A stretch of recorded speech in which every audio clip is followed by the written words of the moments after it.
आज प्रधानमंत्री ने जो बातें कही हैं वो तबीयत से पाकिस्तान को भी सुनाई है और सीधे सीधे उन लोगों को भी जो देश में यहां बैठकर कई सवाल उठाते हैं। 1947 में जब पहली बार आतंकवाद की गोली चली उस समय क्यों नहीं उससे निपटा गया, प्रधानमंत्री का स्पष्ट सवाल था।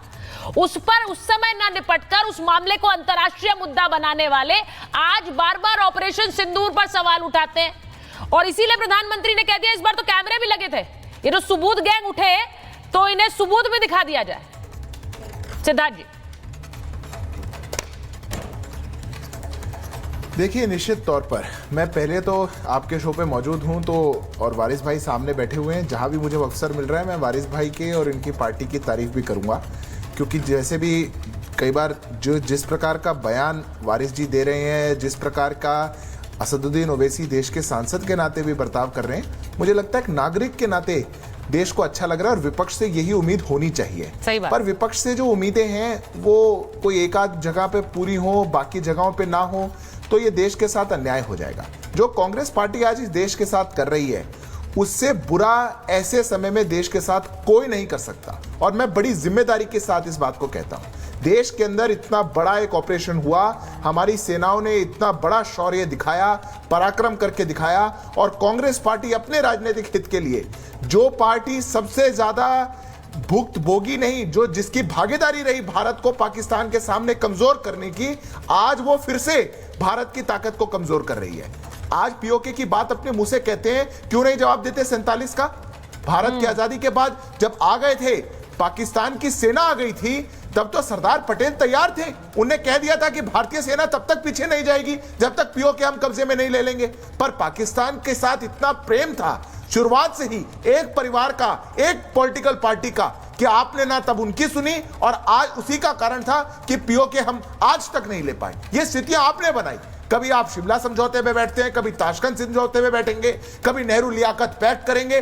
पाकिस्तान के साथ बार बार लगातार वो आपको मारता रहे, वो आप में 1000 कट्स करे, वो आपको ब्लीड करता रहे और आप पाकिस्तान के साथ बैठ करके गलबैयां करते रहे, तो मुझे नहीं लगता कि इससे कुछ भी बुरा हो सकता है। ये शुरुआत आपने तब कर दी थी, ये सिलसिला लंबा चला हर दशक के अंदर। और मैं आपको आग्रह करता हूं आपके दर्शक जाकर के उठा करके देखें, हर दशक के अंदर कांग्रेस पार्टी ने कैसे अपने पाकिस्तान प्रेम में, पाकिस्तान परस्ती में, पाकिस्तान के ऊपर हमारे हमले झेलने के बाद हम उनको जाकर के पीस पैक्ट साइन करते हैं। जब 90 के दशक के अंदर हम कश्मीर में सबसे ज्यादा इंसर्जेंसी झेल रहे थे, कश्मीरी पंडितों को मार के भगाया जा रहा था, पाकिस्तान का टेररिज्म पीक पर था, तब हमने उनसे यह पैक्ट साइन कर लिया कि कैसे हम अपने मिलिट्री मूवमेंट्स की जानकारी उनको देंगे।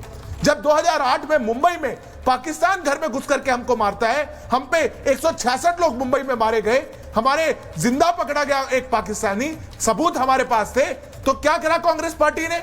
2012 के अंदर उनने हमारी वीजा की जो क्राइटेरिया था उसको ईज आउट कर दिया, वीजा ऑन अराइवल देने का काम कर दिया।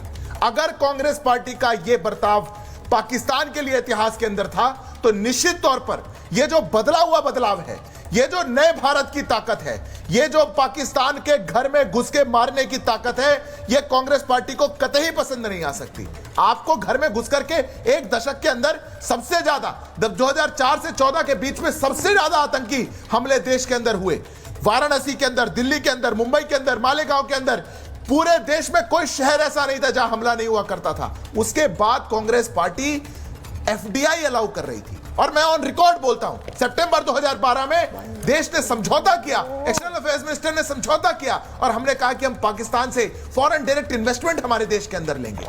अगर यह कांग्रेस पार्टी की नीति थी तो आज ये नीति बदल चुकी है। आज देश का नेतृत्व कहता है घर में घुस करके मारेंगे, हम छेड़ना नहीं चाहते, पर अगर आप हिमाकत करेंगे तो ये नया भारत आपके घर में घुस के मारेगा, आतंकी ठिकानों को मारेगा और आकाओं को मारेगा जो पाकिस्तान में बैठ करके ऐसी हिमाकत को करते हैं। पर कांग्रेस पार्टी को चूंकि ये बात नहीं बचती, ये बात समझ नहीं आती, ये दौर उनने देखा नहीं, ये तौर तरीका देखा नहीं, तो वो ऑपरेशन सिंदूर को फेलियर बताने लगते हैं। मुझे लगता है कि ये जो इतिहास है कांग्रेस पार्टी का, ये बताता है कि आज वर्तमान में वो क्यों नहीं देश के साथ खड़े होते, पर पूरा देश इस बात को देख रहा है और समय आने पर कांग्रेस मैं तो पहले एक यहां पर सीधा सवाल पूछना चाहती हूं और मैं हर्ष हर्षवर्धन जी के पास जाऊं उससे पहले वारिस साहब से तो मैंने बात कर ही ली है। उनके नेता इस वक्त बाहर विदेश में जाकर उस डेलीगेशन का हिस्सा है।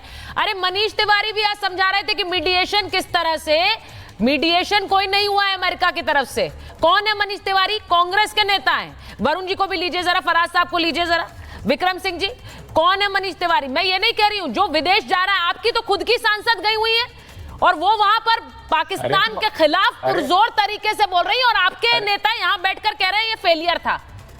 मुझे कई बार लगता है नेताओं को शर्म नहीं आती इस तरह के बयान देते हुए।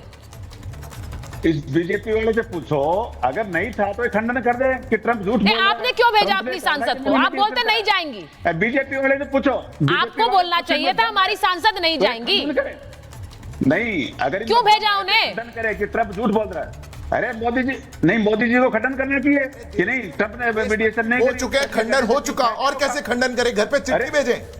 नहीं, मेरा तो सवाल सीधा है। नहीं, एक सेकंड। इस बीजेपी वाले विक्रम जी, इस बीजेपी वाले जी पूछो, विक्रम जी, ये देश में कितना 26 लोगों को कितनी बेरहमी मारा गया और ये उदाहरण दे रहे 47 का। विक्रम जी, आप मुझे बस ये बताइए, आपके नेता जो घर बैठकर बोल रहे हैं ये फेलियर है, उन्होंने अपनी सांसद को क्यों भेजा है? क्यों भेजा आपने अपनी सांसद को डेलीगेशन का हिस्सा बनाकर?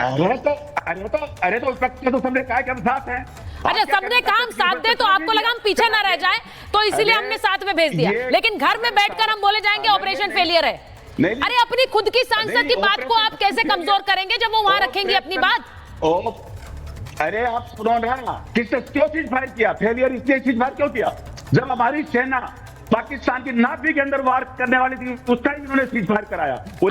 सर, मुझे ये नहीं बोलना है कि आपके जो नेता हैं संजय राउत, मुझे नहीं बोलना है, मैं नहीं जानती, मेरे दर्शक जानते हैं वो हिट नेता है या फ्लॉप नेता है, वो अपने आप तय करें मेरे दर्शक। अरे लेकिन वो बताएंगे ऑपरेशन सिंदूर फ्लॉप है, फेलियर है। मेरे दर्शक तय करेंगे। मुझे पता है आपके नेता जिस तरह के उलझुल बयान देते हैं, वो अपने पार्टी की सांसद को तो भेजते हैं, लेकिन ऐसे बयान देते हैं। मैं तो इसलिए आज डंके की चोट पर कहती हूं कि आप लोग ओवैसी साहब से सीखिए। वो यहाँ पर मुद्दों पर लेकर जैसे भी राजनीति करें, वहां बाहर यहां से बैठकर आप जिस तरह के बयान दे रहे हैं, जरा सिखाइए वारिस साहब इन्हें। मुझे शर्म आ रही है इस तरह के बयानों पर।